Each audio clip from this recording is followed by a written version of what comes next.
চাঁদপুর বড় স্টেশন মাছঘাটে ২০ মে মঙ্গলবার ২ কেজি ওজনের একটি ইলিশ ৮,৪০০ টাকায় বিক্রি হয়েছে। মাছটি মেঘনা নদী থেকে ধরেছেন স্থানীয় জেলেরা। বর্তমানে যদিও ১ কেজি ওজনের ইলিশ ২,৮০০ থেকে ৩,০০০ টাকায় বিক্রি হচ্ছে। ঘাটের এক মাছ বিক্রেতা জানান, চাঁদপুরের মেঘনা নদী থেকে জেলেরা অন্যান্য ছোট ইলিশের সঙ্গে রাজা ইলিশ মাছটি নিয়ে আসেন। পরে ওজন করে ৪,২০০ টাকা কেজি দরে দাম ওঠে ৮০০ টাকা। ওই বাজারের এক ব্যবসায়ী মাছটি অনলাইনে এক ক্রেতার কাছে বিক্রি করেন। দেশ জুড়ে তোলপাড় ওয়ালটন ফ্রিজ কিনে আপনিও হয়ে যেতে পারেন মিলেনিয়ার।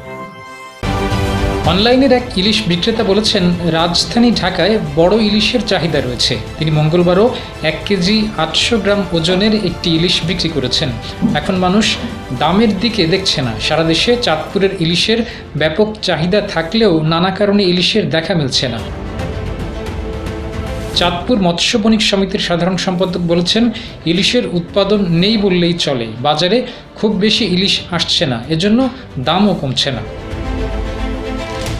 দেশের মোট মৎস্য উৎপাদনে ইলিশ মাছের অবদান প্রায় ১২%। বার্ষিক উৎপাদন প্রায় ৩,৪৬,০০০ মেট্রিক টন, যার বাজার মূল্য ১০,০০০ কোটি টাকারও বেশি। দেশের জিডিপিতে ইলিশ মাছের অবদান প্রায় ১%। অক্টোবরে যে ২২ দিন মা ইলিশ ডিম ছাড়ে, সে সময় মাছ না ধরা, জাটকা না ধরা এমন নির্দিষ্ট নিয়মগুলো জেলেরা যদি মেনে চলে, তবে ইলিশ মাছের উৎপাদন বাড়বে বলে মনে করছেন গবেষকরা।